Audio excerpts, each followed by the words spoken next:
the consent. And we go to our annual Bagley Keen training.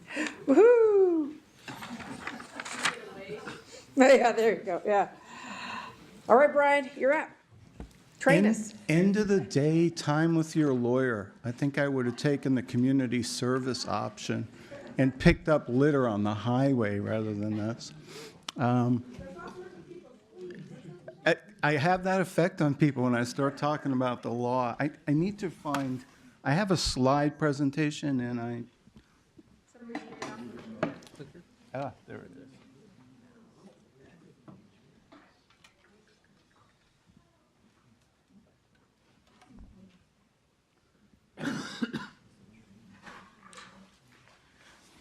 I'm going to do my best not to bore you with a sort of rifling through a bunch of slides. I'd rather talk about what I think are the sort of analytical tools when you look at Bagley Keen. As you know, this is the way I like to look at it. If it's the specific details, what the statute says, well, that's my job. I'd be happy to look it up for you. Some of you on this board know as much or more about Bagley Keen than I do by your multiple board services, so we get some good questions.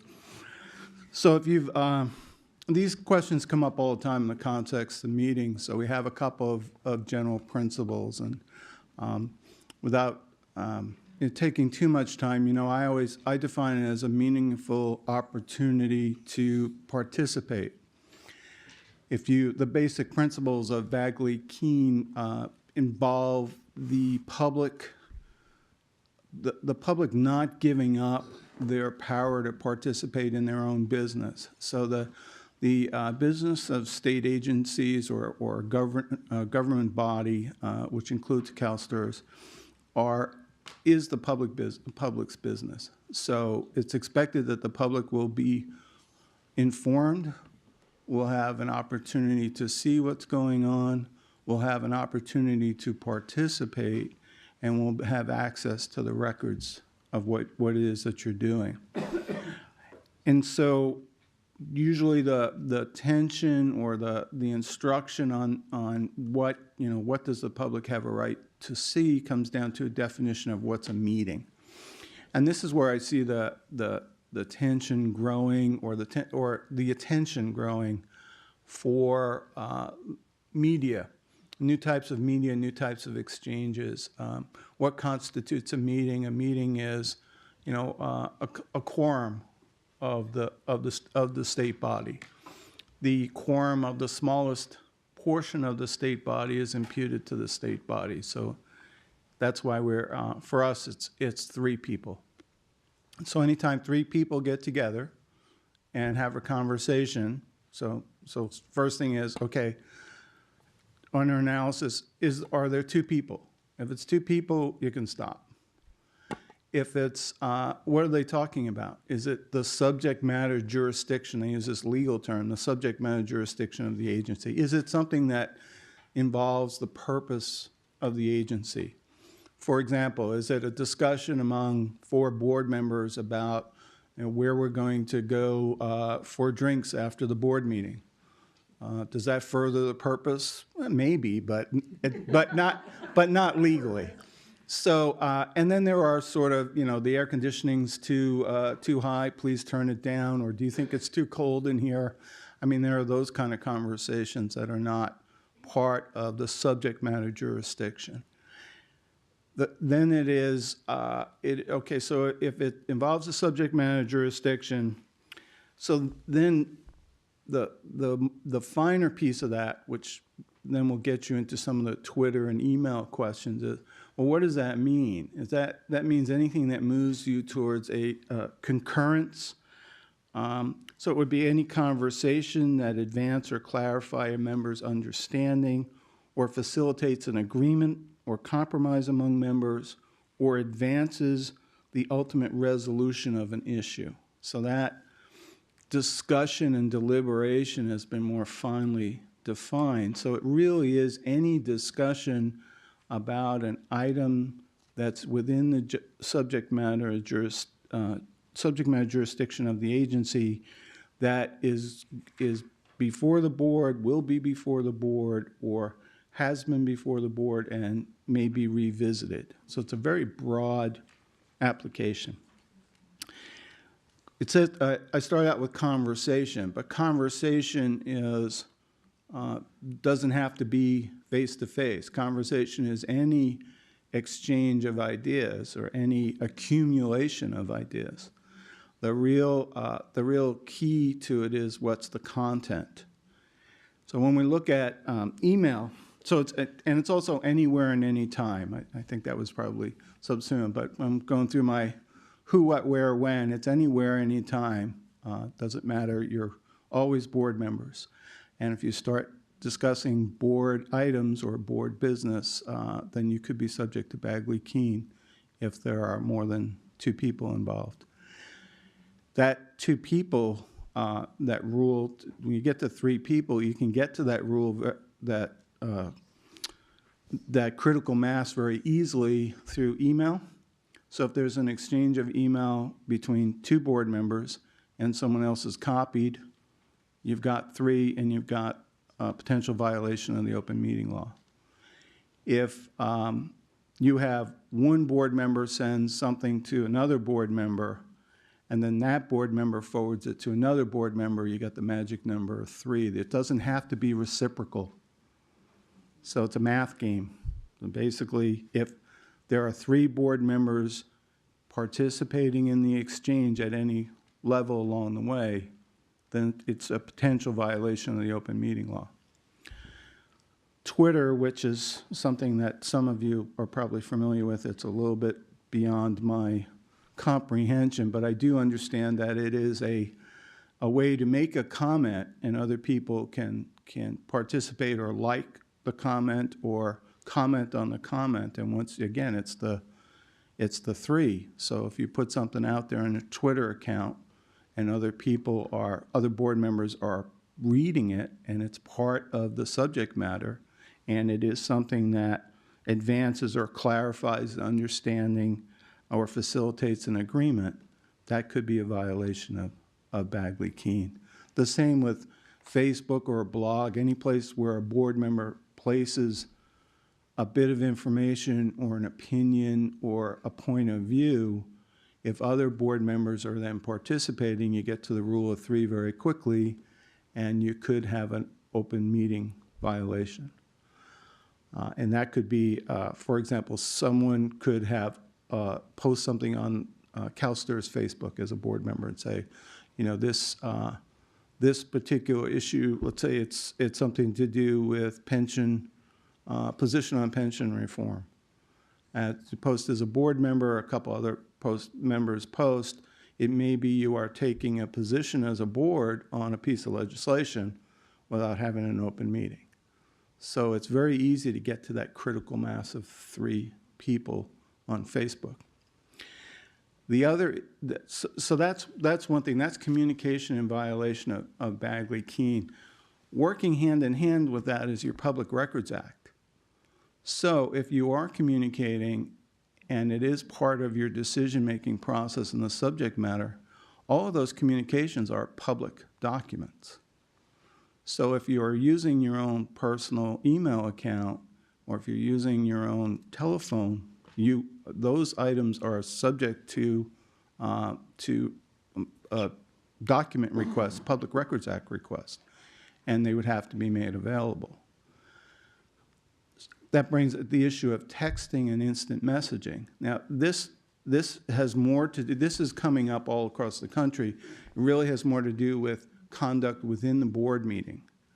So various jurisdictions have looked at text messaging amongst board members during board meetings, instant messaging amongst board members during board meetings, emailing. So communication amongst board members, but also communication with outside people during the board meeting. So there are some really flagrant violations where there's a city council about to vote on a development project and the developer is lobbying the board members by instant message, or not by instant, by text message during the actual board meeting. So that certainly doesn't happen here, but But what's happening in the open meeting law arena is that various public agencies are adopting rules on how do you handle that. So, for example, one city has adopted a rule that says you can't use your private phone and text unless those text messages are saved as a public document. So they forbid texting and instant messaging unless there's a save function. Again, remember, go back to the analysis, though. It's not, you know, straighten your tie, because I've gotten one of those from my wife. It's not that. Is it the subject matter of jurisdiction? Are you discussing something that rightfully should be discussed in public? You have very narrow private or non-public authority to discuss things. The closed session authority is very small.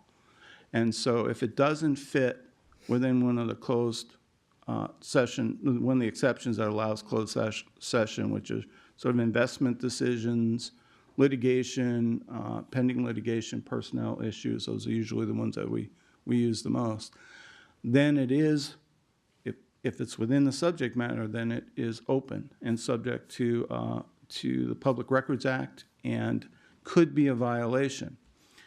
If it's an inadvertent violation, then what happens? If it's an inadvertent violation, there could be a challenge if any action was taken.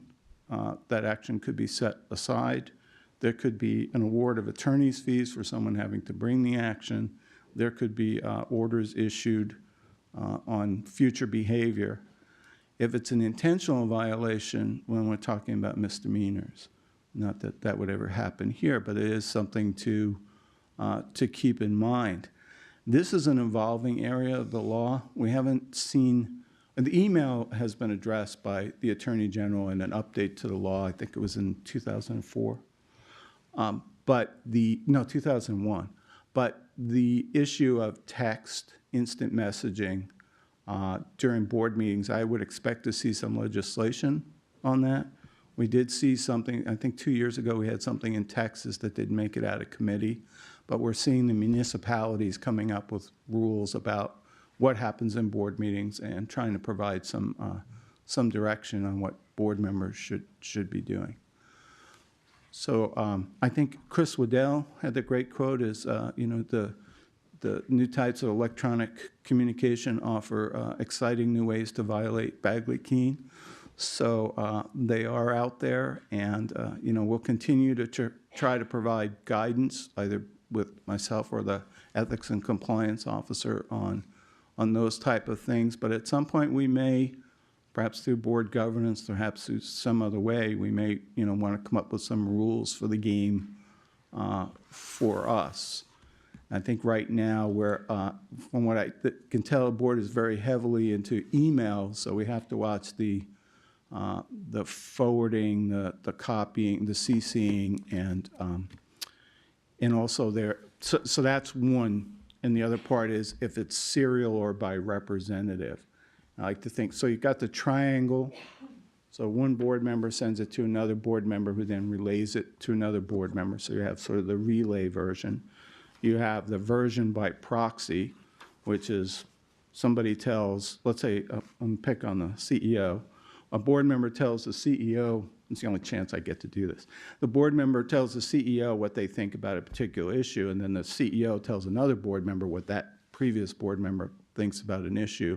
We get to the rule of three, and we have a meeting, a violation of the open meeting rules. So those combinations, so let me go back to the basic rules. So it is it more than two people? Because two of you can pretty much talk about anything you want.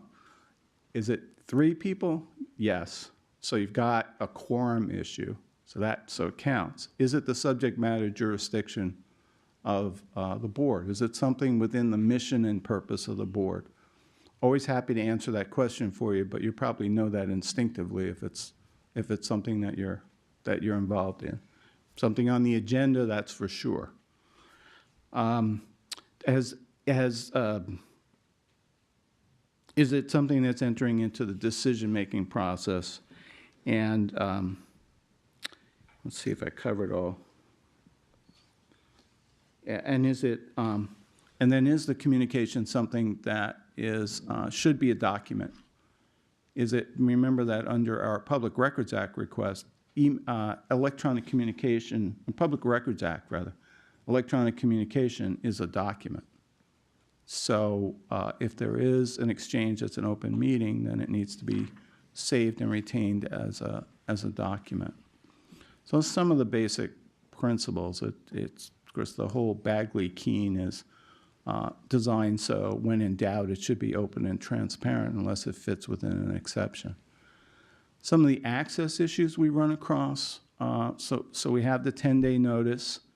We need to provide the public with the information on open session items, the same information that the board members consider in reaching their decision. So you can see how that then reflects back to the offline communication. And we do that. We provide the packet. Sometimes we have to update. You'll see that we do that. We provide an opportunity for the public if there's an updated version of something, we give it out. We put it on the website. We provide it to everyone. The agenda has to be published 10 days before. If we want to add something, you've seen the process we have to go through. It has to fit within certain criteria. Basically, that it was something that was either arose since the agenda needs to be handled because of some sort of time frame or legal consideration. And you've seen that process. We use that process here because, especially in appeals, we see that a lot because we have decisions, we have motions for reconsideration, we have things that have to be done within the time frame that expires before the next board meeting. Although this board meets so frequently, we don't have it that often. Some of the other issues on access, one of the ones that comes up, if you want to do a telephonic meeting, you can do that, but to participate, each board member that participates in a telephonic meeting, their location where they're participating has to be accessible and accessible under the ADA. That becomes a problem. We've seen that. I mean, it's difficult. You end up having to go to a public location to do your telephonic meeting.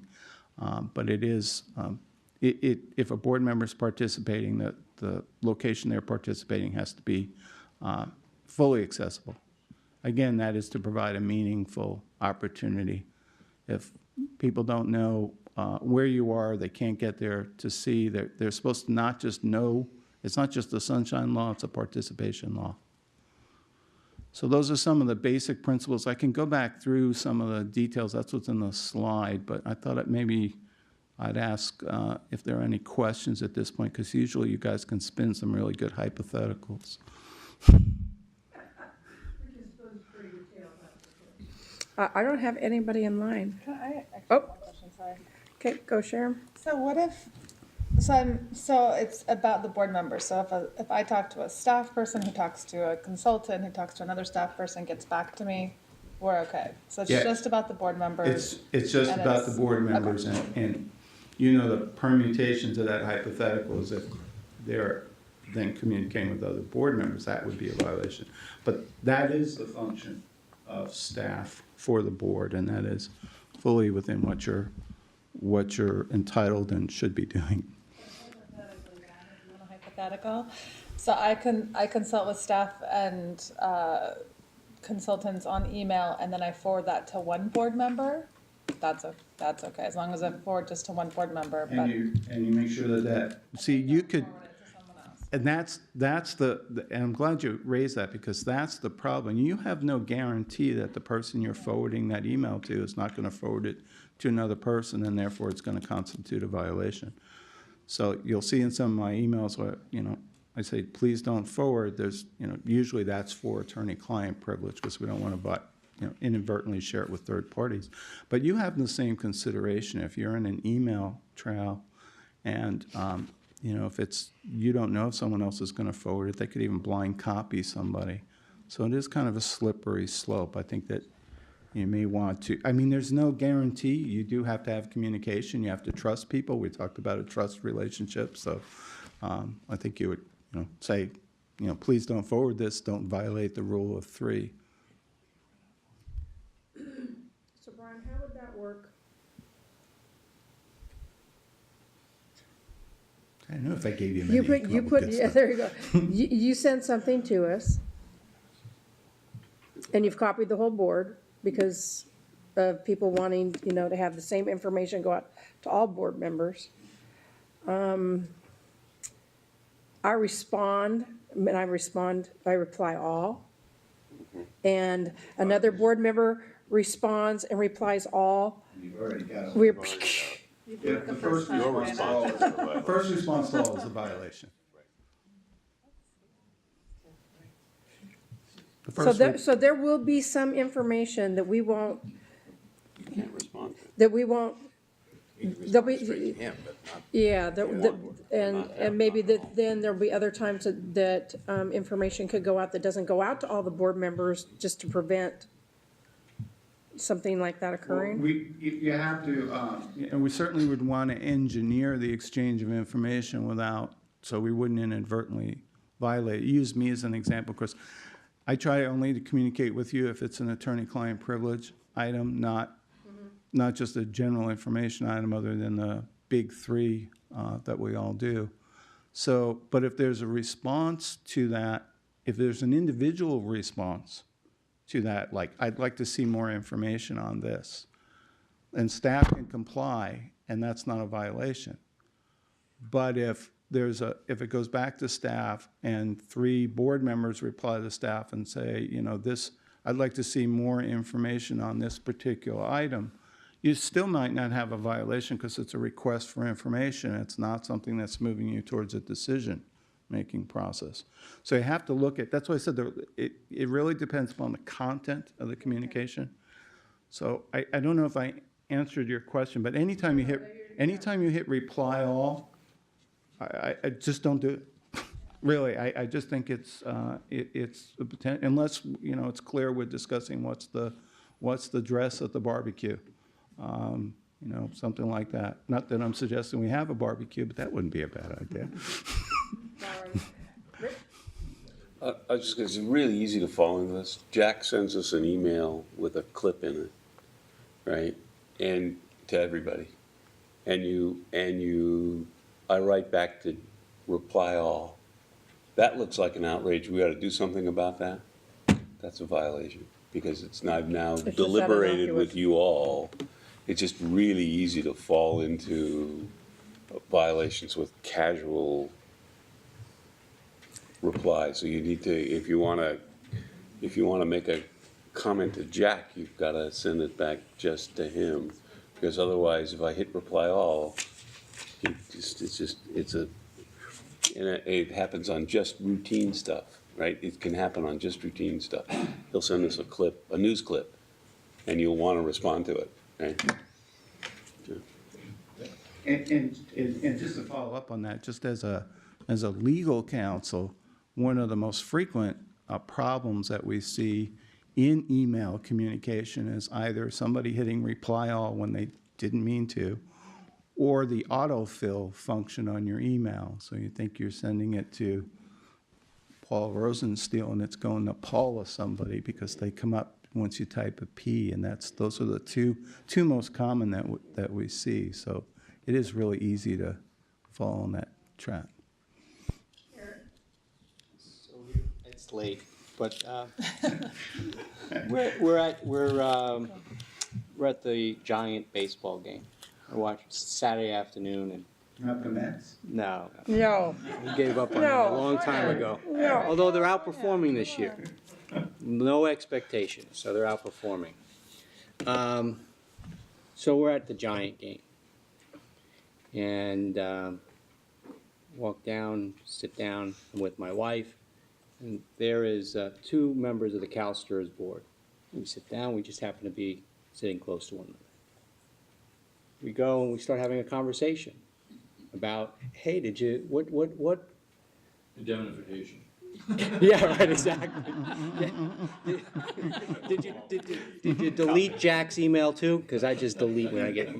Oh, because I And we just start don't need it. what did you think about the EMF? What'd you think of their decision? That was something. Did you follow what happened in Spain? Isn't that something? You see what was going on in Spain? Can we have those conversations? Is it within the subject matter or jurisdiction? Is it, as you're sitting there, is it something that you think is going to be part of a decision-making process that you're going to have? If you're discussing news, I mean, I think you have to use a rule of reason. I really would, other than Michael, I would hate to make the rest of you think like lawyers. That's why I prefaced it like that. You know, where, oh my God, I can't do anything. But topical conversations that are not going to enter into a decision that you make. But it could be, if it's, let's say that there's some outrageous mortgage fraud that takes place, and there's a contemplation that perhaps CalSTRS may want to take an action against that person, against that company. So then that discussion would probably be a Bagley-Keene violation. But if it's the mortgage industry is doing great, then that's, that kind of conversation. It really is, it is the content, and it is, it's not, there's no specific rule as to when you go over the line other than these guidelines I can give you, which is it within the subject matter? Is it something that's, certainly if it's on your agenda or has been on your agenda, I would just stay away from it, other than, perhaps a post-mortem on something you've already decided might be okay. So, and the other thing, let me just say, I'm available by email, text, or telephone to answer those questions. And, What's your Twitter? What's your and so Twitter is Robert. So we do try to make ourselves available, because that's what happens. You have these individual questions that we have to answer for you. Sure. Well, I was just going to comment because I think we've already had this experience where a couple of us, I think Pedro and I, wasn't there someone else from our board at CII? Sometimes, like when we go to conferences and there's 3 of us at that conference, and we're talking about private equity, or we're talking about ESG issues, or whatever it is, that's I guess where I feel tempted, because we're talking about something that we're excited or engaged about, we're thinking about it, and then obviously as a board member you tie it back to how does this impact CalSTRS, and so I guess it goes back to your comment where we just have to consider, it seems like if we're talking it conceptually, it's fair game, and then we just need to use our best judgment for refraining from tying it back to issues that have been agendized, or. Yeah, that's exactly right. There is an exception for conferences, but that's exactly the way. Because you can have conversations about the subject matter of the conference. So if you're going, let's say you're talking about sustainability and you're going to a conference about sustainability, you can have an interchange about sustainability. If you have an interchange about changing the board, the corporate governance policy to reflect the sustainability issues, if you start having an exchange of information, not just a suggestion, then you could end up having an open meeting violation.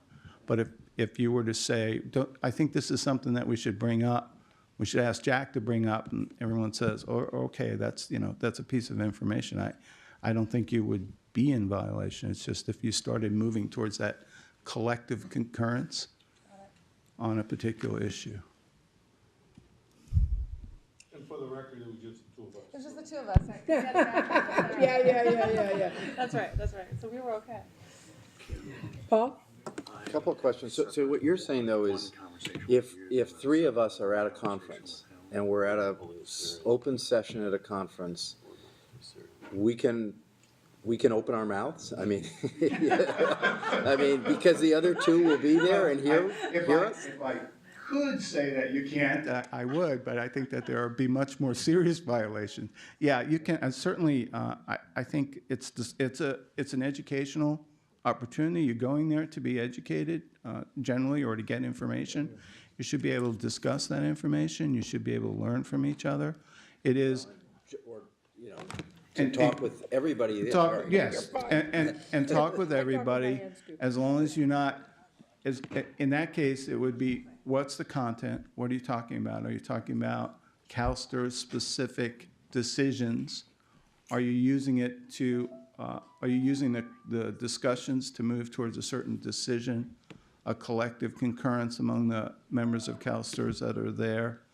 But certainly go to conferences and talk about the subject matter, get input from other, other people who are dealing with the same issues, talking not as a group of three, but talking with other people and say, hey, we have this issue coming before us, and, how have you guys handled that? That's okay. It's, if the three board members got together and said, okay, well, we have this information, when we look at this issue, this is what we should do, that's the extreme. That's where you get into the violation. So, in terms of sort of the serial meeting rule, does that suggest that I can, if I wanted to say to one other board member ahead of the board meeting, gee, what do you think about agenda item 3? I can have that conversation, but then after I've had that conversation, if a third board member comes up to me and says, gee, what do you think of agenda item 3? I have to say, I can't talk to you because I already talked to somebody else about it? No, and I hate to elevate this rule to the level of ridiculousness. No, there's no communication, there's no link between those two conversations. So, however, using the same hypothetical, so what you suggested would not be a violation. However, so you're sort of the point of the triangle. So if you're having a conversation with the first board member and you say, what do you think about this? And the board member says, I think this stinks. And then you talk to another board member and you say, what do you think about this? And they say, I think that's great. So far, we're fine. If you say board member A thinks it stinks, you've just violated Bagley-Keene. Pedro? I forgot what I was going to say. No, my point was, isn't it, a lot has to do, not just the subject matter, but whether or not it's going to be coming up as an issue. I mean, we deal with investments, and we can all have conversations about investment. The issue then becomes, is CalSTRS going to invest on this issue? So we can talk about, in any setting, we can go out to dinner or drinks and talk about, Greece or the pigs going down or whatever. Not an issue. But if we start saying, so if given what's happening in Greece, we need to get out of international markets or emerging markets because of that, then that becomes the consensus building. But in terms of conversation, an investment is our subject matter. It is, and so anything that would move you towards, the term that they use is a collective concurrence, but anything that would move you towards an agreement on an issue, that's the subject matter. And so, yeah, that's what I would key it to the agenda. I would key it to issues that that you make decisions on. But the whole purpose of having such a diverse board is that you're going to educate each other on issues and you're going to exchange information. So it is. That's why I tried to give some sort of more depth to that discussion, and so it's anything clarify a member's understanding or facilitates an agreement or compromise among members or advance the ultimate resolution of an issue. So it's all tied to something that you're going to decide on. And so if it's not something you're going to decide on and you're not trying to get agreement or exchange views outside of a meeting, then yes, you can have conversations. And it's certainly, it's not, again, it's something that is it something that's informing your decision on an agenda item that the public has not had the opportunity to share in? Rich? Well, it gets mushy right away. I mean, it's like, I'll go to Paul and I'll say, God, it looks to me like the real estate market is firming up. Maybe we ought to start thinking about getting back in. And then a little later in the day, I had that same conversation with Pedro. Now, there's no item in front of us that I'm aware of, but are we starting to set policy for which way they should invest? You are.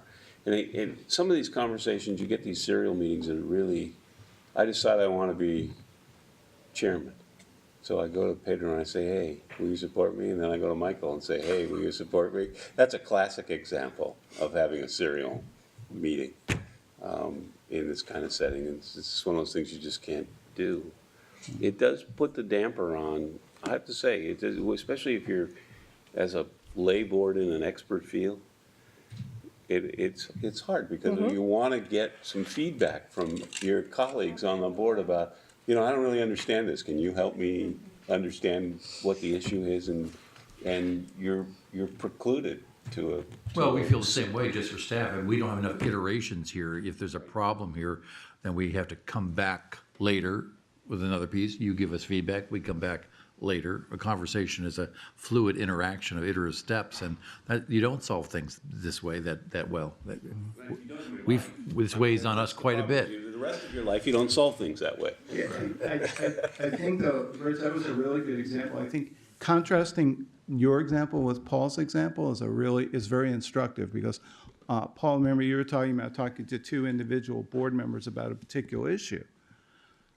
Rich was talking about sort of lobbying two different board members on his point of view. And that certainly seems like it would be a violation of Bagley-Keene, whereas yours was simply an exchange of information. You weren't, and in your example, you weren't trying to influence the outcome of a vote. So that, that is, I think if you keep that kind of distinction in mind, that was really helpful examples. That, you're exchanging information is one thing, but if you're trying to influence the ultimate decision-making, then that certainly would be a Bagley-Keene issue. And Bagley-Keene is not efficient, but there is, there's case law that says, well, efficiency is secondary to the public's right to participate in their own public processes. Sure. Can you remind me of the, when we have our closed sessions, sort of what's the rationale for having a closed session versus our open meeting? Like, what are the reasons why we have closed session in terms of? Well, normally, actually, it's a public interest decision. So it fits within the spirit of Bagley-Keene, because what you're saying is in these in these private meetings, or closed session meetings, it is more in the public interest to have the decision not in the open. So for example, an investment decision. If you made an investment decision in open session, drive the price up, affect the market, you would be limited.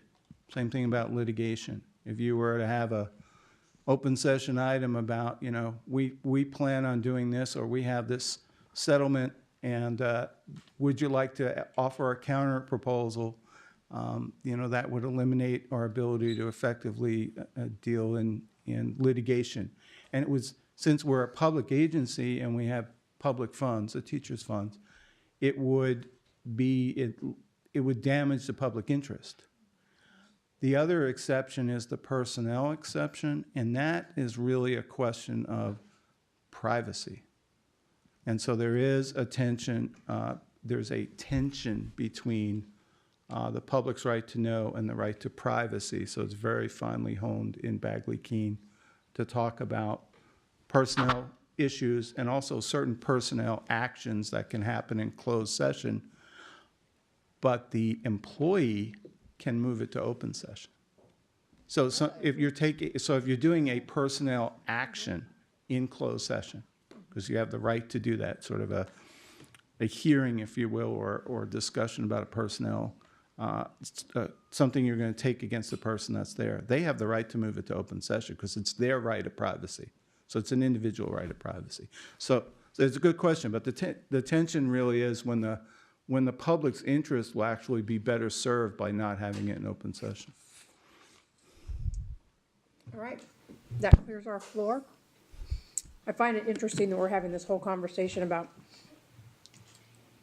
only have, no reply emails, and I serve on another board where we try almost every meeting saying, could you please stop the reply all emails? Because they just do it. So I mean, it's the nature of the beast. So now I have a good excuse to say, I just gotta do it. No, no reply all. Our next, item on our agenda is board member input for the work plan. So if you'll turn to TRB 67.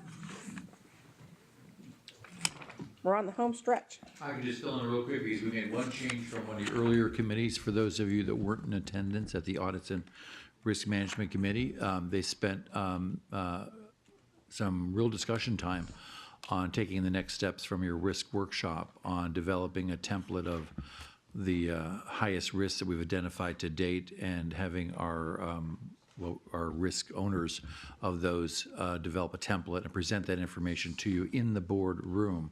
So in November, we would present that first iteration of that template to you, have each of the executives drill down on that area of risk, and then look for your feedback to fine tune the approach, the instrument, the frequency, and really then hand that back to the audits committee just to work through the process. That's what they own. They don't own the risk. They own the process around this, is what we've decided with the committee's input. And Chris really put a great item together to have that discussion. So possibly she'll come back in November and make that presentation. She's just on annual leave, But so that's the big change on the work plan. The thing I guess I would challenge you on is we're a little leaner because you've done so much heavy lifting around assumptions, and thankfully we have a reprieve from that discussion for a bit. So, it's possible you might want to consider having some interesting speakers or education items here. I mean, I could always add more legal items if you don't have any topics that you come to mind. But not that this wasn't great. But but if you don't, we could have other, again. So I don't know what you'd like. Harry had suggested earlier in the year. Maybe bringing in a periodic economist from, there's wonderful speakers in that area, but could be other areas too. Harm to Blee. Yeah, but I won't say the dollar amount here, I know what he costs. But would you think about that maybe for July or something? Just what topics, if you'd like to want 2 or 3 speakers for 40 minutes, we could build that into this board agenda. It looks to me like you've got enough time for the next calendar year to do that. And then the last point I would make is really about the big issue, pension reform. Ed and I put, you've got, of course, the annual evaluations, like always in April. We've put 2 bookends in here, and really you need to view those topics as very fluid. We're trying to do our best guess to see when the debate at the Capitol will really have transparency and really be a public discussion when we can talk about how the governor's plan is being digested and modified and where the stakeholders are coming in on that. And so who knows? We don't think it's right now, but we think it could be somewhere in the fall. So we're going to have that discussion when we're ready to have it here and make sure that we do a full briefing on it. The other piece would be the funding itself. As the funding, it's certainly our hope that there's an outcome of the pension reform where we see a more visible commitment of the legislature and the administration to address the funding, and then we want to drill down harder on those funding scenarios with you. So I think both of those, the substance on the liability benefit side that comes out of the pension reform discussion, and then the money side for us on the income side around the contributions need to be obviously 2 of the weightier discussions for this coming year. So they're in your system funding line. So that's the high point of that proposal so far. So adding the risk management piece, recognizing what's going on in the Capitol and adjusting that, and getting your input on speakers, I think we could get this in a tighter shape for July. Does anyone have any ideas right now, topics or anything that just jump off you're too tired? Are you asking, Sure. sorry, are you asking for the year or for For the year. Okay, for the year, for the plan, okay. Well, I have 2 questions, I have an idea. One is, and maybe this is an Ed question, but, when the joint committee comes back I've heard June, July, so are we gonna, That's what I was referring to. Right, Sorry. If I was so- too abstract, yeah. that's okay, so will we when the talk com- about that in, As soon as it becomes as soon as it transparent. comes, either July or September, Yeah, depending? whenever the next moment is of it. Yeah. We put down October here, but it could be September, could be sooner. So Jack, if the rumors we're hearing are true, that there's not gonna be anything until after the election. The odds of them putting anything together in November, December, pretty slim. But if they did, we don't have a date in January. Could we wait as long as February to have that discussion? Well, you're not gonna probably, let's be, the issue for us is the funding, just be honest. No, I understand Yeah, that. not so much the benefit structure piece. We wanna know what they're doing and how it impacts us, but you're not gonna be lobbying the benefit structure, clearly. But we wanna be on top of the, The joint committees, if the Yeah. bill comes out in November right. or, Well, they're adjourning I in was just gonna say, September, so it's- unless they decide to stay on, they're scheduled to be, and then they don't come back until January. they'll come back until December for one day, and then they come December, back in and then- January. and then That January. wasn't the scenario we were operating under, the one you were referring to, but it's possible. Okay. Yeah, I mean, rumors are, I'll start one right now. I think they're gonna, I just. Don't you do that. Who knows? But if following what we would think would be the pattern over there, that would seem too long to accomplish what they need to accomplish. That would be a dangerously long scenario. I did have a couple ideas though about Yes. topics. I know even Harry and I talked this morning. I know ESG. No one else was there. Yeah, no, it was just the two of us having breakfast. No one else was there. Pedro tried to hang out with us, and we said, "Go away. We don't want to violate public. No, but Harry and I were having a conversation, and ESG issues are very interesting. And I think having someone from Europe, or that's actually kind of 10 to 20 years ahead of us, in this issue would be interesting. And then in terms of economists, there was I can't remember his name, but a guy from Johns Hopkins that spoke at Wharton, the class I was at a couple weeks ago, kind of on macroeconomics. That was, I bet you can get him cheap. He was great. So I think whoever we decide, I think having kind of a macroeconomist come would be great. So those are two suggestions. Good. We can make that happen for sure. Brian? I'm just, want to raise this as a possibility. We do have a local trainer who's pretty good on Robert's Rules of Order. So if you don't get enough with fiduciary training, Bagley Keene I training, was trying to get them up. and ethics training. Wait a minute, I was trying to get them up on a. I just want you to know, I could very well find somebody to do Robert's Rules of What Order. decision? Move to table that item.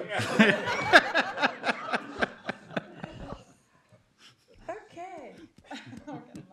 Anything, anybody else? All right, moving right along. I think you're just gonna do the agenda for your July meeting. Yep, I don't think before we get there, I don't think we had anything from any of the committees for the board. And I just want to make sure that the conversations that we did to take a look at the information request. We know that from the fiduciary insurance, we're going to be taking a look at policy. One of the other things that was mentioned, that was dispute resolution and inserting that somehow in the policy. Is that the desire of the board to see, or Brian, you want to weigh in on that? I think there were a series of instructions, and I know part of it was to try and negotiate and get the particular provisions of the education code. Kevin didn't think that would be possible, but we would look at that. Also, staff was going to take a very detailed look at the policy to make sure it actually says what we're being told it says and what our interpretation is, and report back on that particular issue and the analysis on that. Right. All right. Then, go ahead, Paul. On that, wasn't there? Yep. Yeah. That there was also going to be developed board policy on how, Yes. right? Yeah, that Yeah, was- I mentioned Yeah. that. That was the Okay. first thing that. No, we're gonna get right working on that. Yeah. Okay. Yeah. And Absolutely.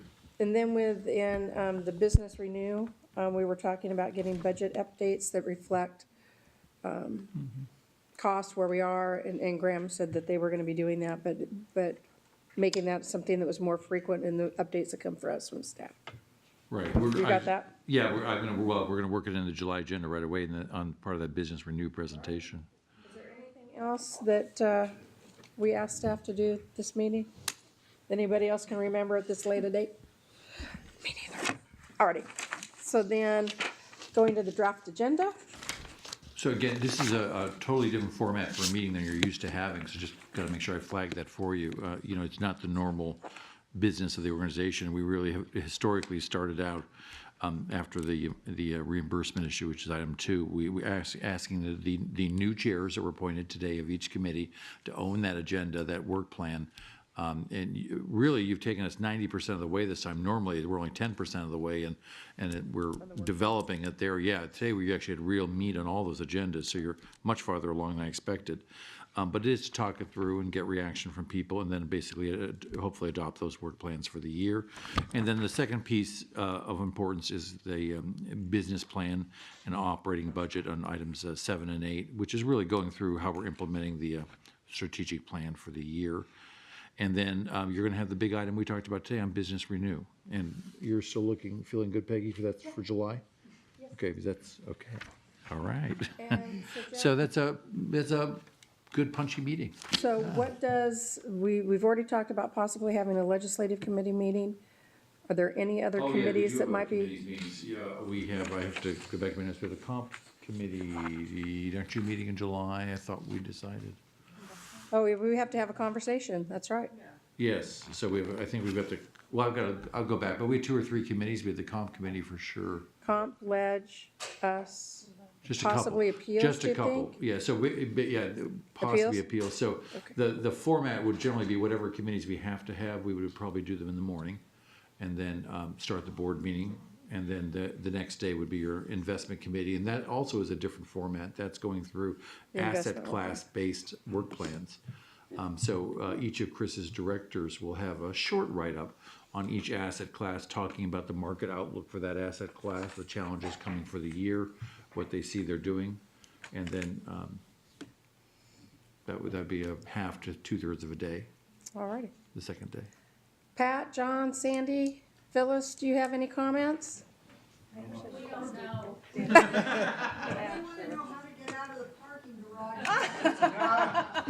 You wind all the way down to the back side, right? If they're in the parking garage? Sharon did have one more question. I would just love to get some guidance on creating work plans for this next year. What's the time frame in terms of input? Do we need to give you input in the next For the 2 weeks? For July. For the ones that are starting for the next fiscal year? I'd I say guess- within the next couple of weeks. Yeah, well, Right. we'll finish the materials in about 10 days, yeah, but you're going to discuss it at the meeting, though. So In you July, can still you're add things discussing to it it. Okay. here. So you don't have to, unless you're in giving July we're another chair discussing direction work now, plans? yeah, Okay. that We'll it bring would be it up. discussed, Okay. like say, hey, I think we missed this idea. Okay. Let's talk about this here. Got it. It's really meant to be a rubber stamp, but a really discussion. Great. It's just that you had so much discussion today, you went far down the road. Okay, But great. it's not meant to be a 2-minute thing, ideally. Okay. And Harry, if you would just flag it, we would want some direction for you just on the calendar in December. If the board has an inclination to repeat the exercise you did last year, I didn't know if you'd reached a conclusion about that in December, the 1-day closed session you did with the 3 investment consultants. It's likely we'll continue Yeah, that. okay, it'd be nice to get that in the work plan, Yeah. just get our dates locked up for these December, people travel, vacations a lot. I just wanna make sure if you're doing it, we get everybody to know that.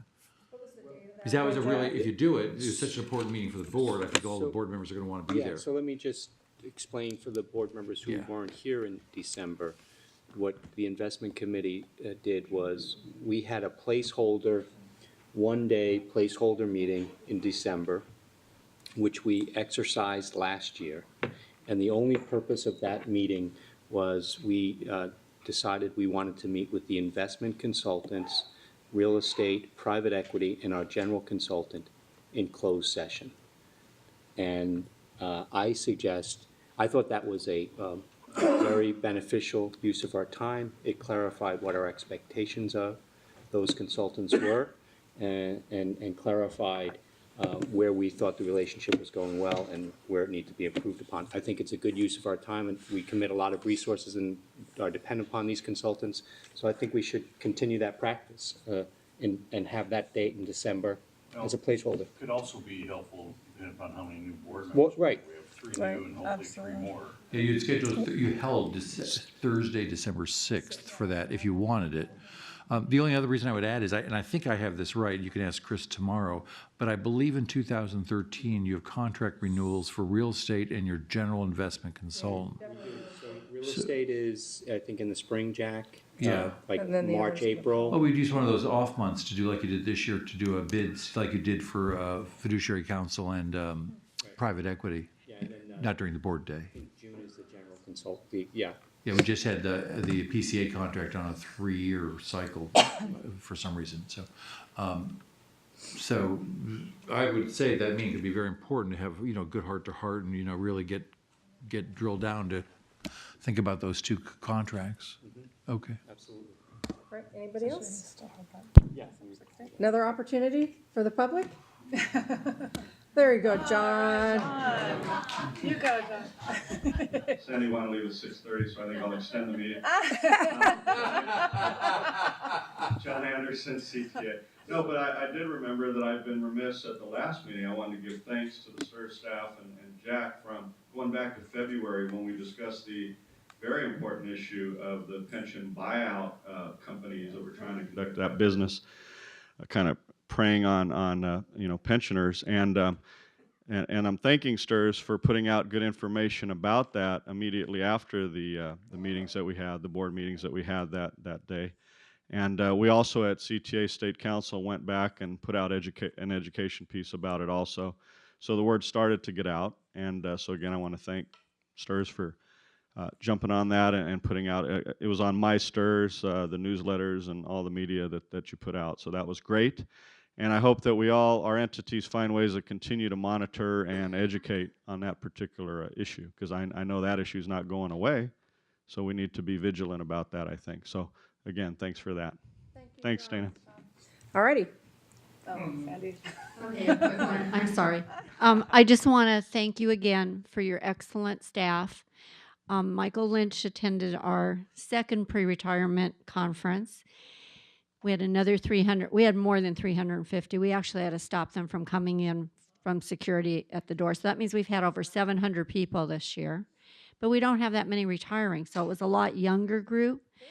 We had some hostile adult ed teachers, but it was all handled quite well with a little bit of, yes, thank you.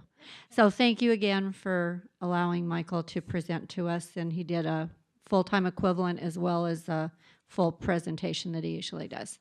Super, thanks very much, Sandy. Ready? We're adjourned. All right.